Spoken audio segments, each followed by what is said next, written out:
Welcome back to the Free Video Books channel. Today we're reading the chapter called Out to Sea, of the novel Tarzan of the Apes written by Edgar Rice Burroughs. Before we get started, why not like and subscribe? Now, sit tight and let's get into it. I had this story from one who had no business to tell it to me, or to any other. I may credit the seductive influence of an old vintage upon the narrator for the beginning of it, and my own skeptical incredulity during the days that followed for the balance of the strange tale. When my convivial host discovered that he had told me so much, and that I was prone to doubtfulness, his foolish pride assumed the task the old vintage had commenced, and so he unearthed written evidence in the form of musty manuscript, and dry official records of the British Colonial Office to support many of the salient features of his remarkable narrative. I do not say the story is true, for I did not witness the happenings which it portrays, but the fact that in the telling of it to you I have taken fictitious names for the principal characters quite sufficiently evidences the sincerity of my own belief that it may be true. The yellow, mildewed pages of the diary of a man long dead, and the records of the Colonial Office dovetail perfectly with the narrative of my convivial host, and so I give you the story as I painstakingly pieced it out from these several various agencies. If you do not find it credible, you will at least be as one with me in acknowledging that it is unique, remarkable, and interesting. From the records of the Colonial Office and from the dead man's diary we learn that a certain young English nobleman, whom we shall call John Clayton, Lord Greystoke, was commissioned to make a peculiarly delicate investigation of conditions in a British West Coast African colony from whose simple native inhabitants another European power was known to be recruiting soldiers for its native army, which it used solely for the forcible collection of rubber and ivory from the savage tribes along the Congo and the Uruwimi. The natives of the British colony complained that many of the young men were enticed away through the medium of fair and glowing promises, but that few if any ever returned to their families. The Englishmen in Africa went even further, saying that these poor blacks were held in virtual slavery, since after their terms of enlistment expired their ignorance was imposed upon by their white officers, and they were told that they had yet several years to serve. And so the Colonial Office appointed John Clayton to a new post in British West Africa, but his confidential instructions centered on a thorough investigation of the unfair treatment of black British subjects by the officers of a friendly European power. Why he was sent is, however, of little moment to this story, for he never made an investigation, nor, in fact, did he ever reach his destination. Clayton was the type of Englishman that one likes best to associate with the noblest monuments of historic achievement upon 1,000 victorious battlefields, a strong, virile man mentally, morally, and physically. In stature he was above the average height, his eyes were grey, his features regular and strong, his carriage that of perfect, robust health influenced by his years of army training. Political ambition had caused him to seek transference from the army to the Colonial Office, and so we find him, still young, entrusted with a delicate and important commission in the service of the Queen. When he received this appointment he was both elated and appalled. The preferment seemed to him in the nature of a well-merited reward for painstaking and intelligent service, and as a stepping stone to posts of greater importance and responsibility, but, on the other hand, he had been married to the Honourable Alice Rutherford for scarce 3 months, and it was the thought of taking this fair young girl into the dangers and isolation of tropical Africa that appalled him. For her sake he would have refused the appointment, but she would not have it so. Instead she insisted that he accept, and, indeed, take her with him. There were mothers and brothers and sisters, and aunts and cousins to express various opinions on the subject, but as to what they severally advised history is silent. We know only that on a bright May morning in 1888, John, Lord Greystoke, and Lady Alice sailed from Dover on their way to Africa. A month later they arrived at Freetown, where they chartered a small sailing vessel, the Fouvalda, which was to bear them to their final destination. And here John, Lord Greystoke, and Lady Alice, his wife, vanished from the eyes and from the knowledge of men. 2 months after they weighed anchor and cleared from the port of Freetown, a half-dozen British war vessels were scouring the South Atlantic for trace of them or their little vessel, and it was almost immediately that the wreckage was found upon the shores of St. Helena, which convinced the world that the Fouvalda had gone down with all on board, and hence the search was stopped ere it had scarce begun, though hope lingered in longing hearts for many years. The Fouvalda, a barkentine of about 100 tons, was a vessel of the type often seen in coastwise trade in the far southern Atlantic, their crews composed of the offscourings of the sea, unhanged murderers and cutthroats of every race and every nation. The Fouvalda was no exception to the rule. Her officers were swarthy bullies, hating and hated by their crew. The captain, while a competent seaman, was a brute in his treatment of his men. He knew, or at least he used, but two arguments in his dealings with them, a belaying pin and a revolver, nor is it likely that the motley aggregation he signed would have understood aught else. So it was that from the second day out from Freetown, John Clayton and his young wife witnessed scenes upon the deck of the Fouvalda such as they had believed were never enacted outside the covers of printed stories of the sea.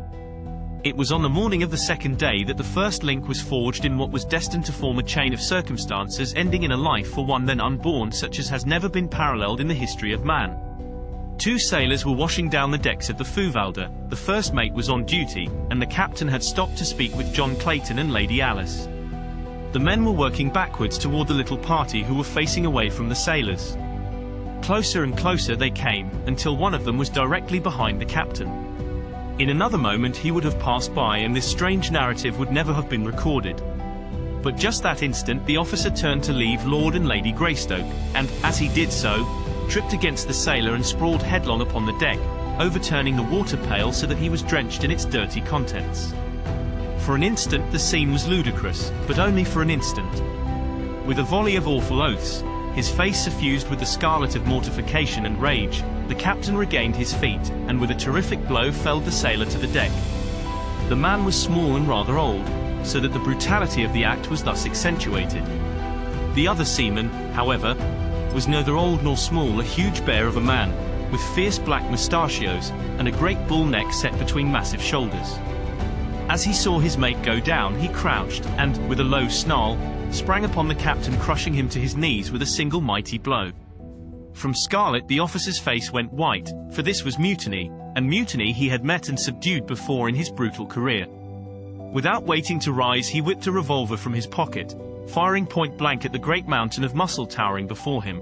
But, quick as he was, John Clayton was almost as quick, so that the bullet which was intended for the sailor's heart lodged in the sailor's leg instead, for Lord Greystoke had struck down the captain's arm as he had seen the weapon flash in the sun. Words passed between Clayton and the captain, the former making it plain that he was disgusted with the brutality displayed toward the crew, nor would he countenance anything further of the kind while he and Lady Greystoke remained passengers.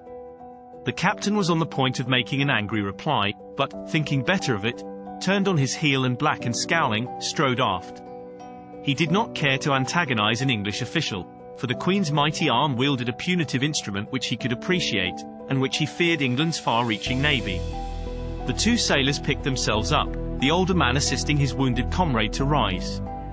The big fellow, who was known among his mates as Black Michael, tried his leg gingerly, and, finding that it bore his weight, turned to Clayton with a word of gruff thanks. Though the fellow's tone was surly, his words were evidently well meant. Ere he had scarce finished his little speech he had turned and was limping off toward the forecastle with the very apparent intention of forestalling any further conversation. They did not see him again for several days, nor did the captain accord them more than the surliest of grunts when he was forced to speak to them. They took their meals in his cabin, as they had before the unfortunate occurrence, but the captain was careful to see that his duties never permitted him to eat at the same time.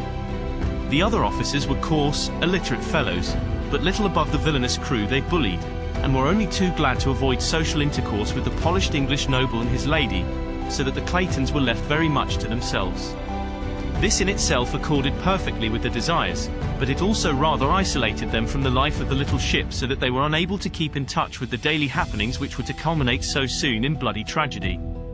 There was in the whole atmosphere of the craft that undefinable something which presages disaster. Outwardly, to the knowledge of the Claytons, all went on as before upon the little vessel, but that there was an undertow leading them towards some unknown danger both felt, though they did not speak of it to each other.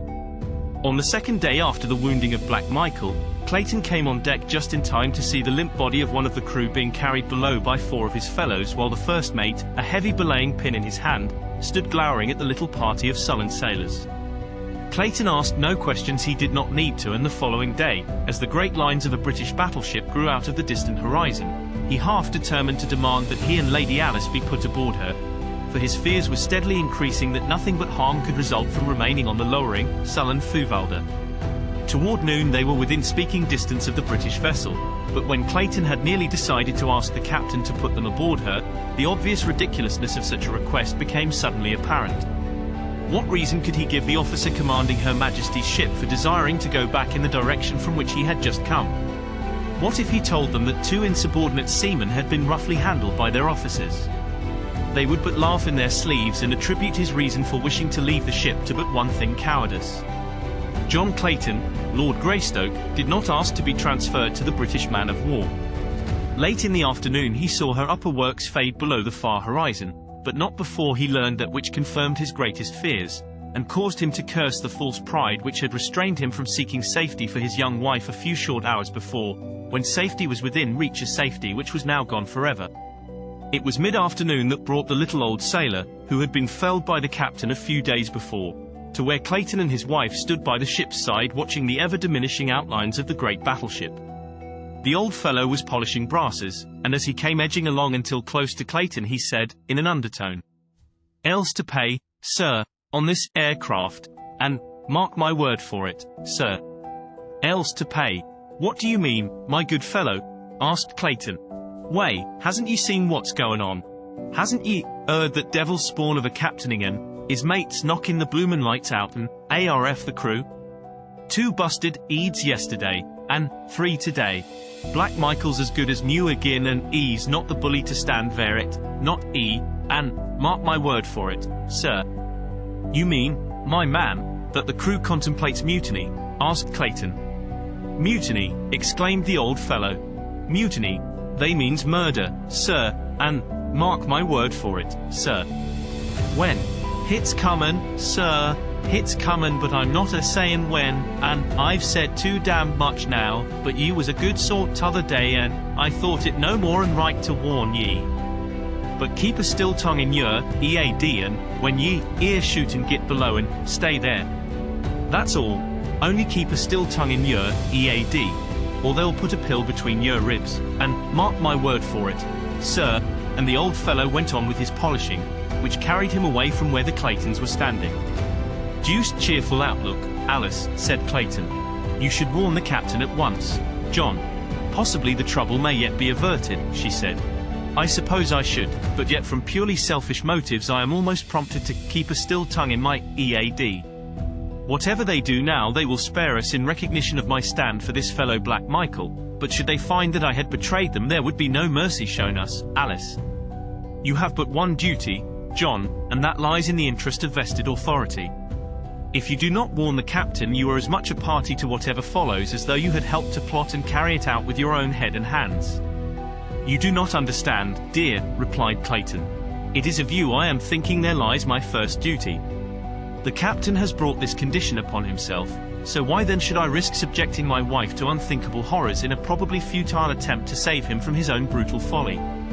You have no conception, dear, of what would follow with this pack of cutthroats to gain control of the Fuvalda. Duty is duty, John, and no amount of sophistries may change it. I would be a poor wife for an English lord were I to be responsible for his shirking a plain duty. I realize the danger which must follow, but I can face it with you." "Have it as you will then, Alice," he answered, smiling. "Maybe we are borrowing trouble.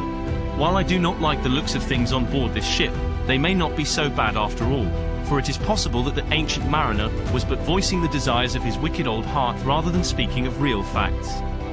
Mutiny on the high sea may have been common 100 years ago, but in this good year 1888 it is the least likely of happenings. But there goes the captain to his cabin now.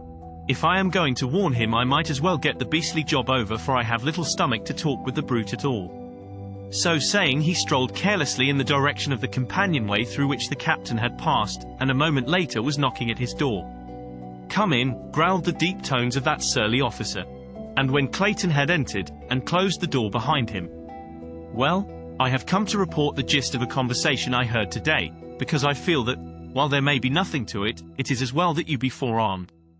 In short, the men contemplate mutiny and murder." "It's a lie!" roared the captain. "And if you have been interfering again with the discipline of this ship, or meddling in affairs that don't concern you, you can take the consequences, and be damned. I don't care whether you are an English lord or not. I'm captain of this here ship, and from now on you keep your meddling nose out of my business." The captain had worked himself up to such a frenzy of rage that he was fairly purple of face, and he shrieked the last words at the top of his voice, emphasizing his remarks by a loud thumping of the table with one huge fist, and shaking the other in Clayton's face. Greystoke never turned a hair, but stood eyeing the excited man with level gaze. "Captain Billings," he drawled finally, if you will pardon my candor, I might remark that you are something of an ass." Whereupon he turned and left the captain with the same indifferent ease that was habitual with him, and which was more surely calculated to raise the ire of a man of Billing's class than a torrent of invective. So, whereas the captain might easily have been brought to regret his hasty speech had Clayton attempted to conciliate him, his temper was now irrevocably set in the mold in which Clayton had left it, and the last chance of their working together for the common good was gone. "Well, Alice," said Clayton, as he rejoined his wife, "I might have saved my breath. The fellow proved most ungrateful. Fairly jumped at me like a mad dog. He and his blasted old ship may hang, for aught I care, and until we are safely off the thing I shall spend my energies in looking after our own welfare. And I rather fancy the first step to that end should be to go to our cabin and look over my revolvers. I am sorry now that we packed the larger guns and the ammunition with the stuff below." They found their quarters in a bad state of disorder. Clothing from their open boxes and bags strewed the little apartment, and even their beds had been torn to pieces. "Evidently someone was more anxious about our belongings than we," said Clayton. "Let's have a look around, Alice, and see what's missing." A thorough search revealed the fact that nothing had been taken but Clayton's 2 revolvers and the small supply of ammunition he had saved out for them. "Those are the very things I most wish they had left us," said Clayton, "and the fact that they wished for them and them alone is most sinister." "What are we to do, John?" asked his wife. "Perhaps you were right in that our best chance lies in maintaining a neutral position. If the officers are able to prevent a mutiny, we have nothing to fear, while if the mutineers are victorious, our one slim hope lies in not having attempted to thwart or antagonize them." "Right you are, Alice. We'll keep in the middle of the road." As they started to straighten up the cabin, Clayton and his wife simultaneously noticed the corner of a piece of paper protruding from beneath the door of their quarters. As Clayton stooped to reach for it, he was amazed to see it move further into the room, and then he realized that it was being pushed inward by someone from without. Quickly and silently he stepped toward the door, but, as he reached for the knob to throw it open, his wife's hand fell upon his wrist. "No, John," she whispered. "They do not wish to be seen, and so we cannot afford to see them. Do not forget that we are keeping to the middle of the road." Clayton smiled and dropped his hand to his side. Thus they stood watching the little bit of white paper until it finally remained at rest upon the floor just inside the door. Then Clayton stooped and picked it up. It was a bit of grimy, white paper roughly folded into a ragged square. Opening it, they found a crude message printed almost illegibly, and with many evidences of an unaccustomed task. Translated, it was a warning to the Claytons to refrain from reporting the loss of the revolvers, or from repeating what the old sailor had told them to refrain on pain of death. "I rather imagine we'll be good," said Clayton with a rueful smile. "About all we can do is to sit tight and wait for whatever may come." Did you enjoy today's chapter of Tarzan of the Apes? Why not subscribe and ring the bell? Next time we'll be reading the chapter, The Savage Home. Don't miss it.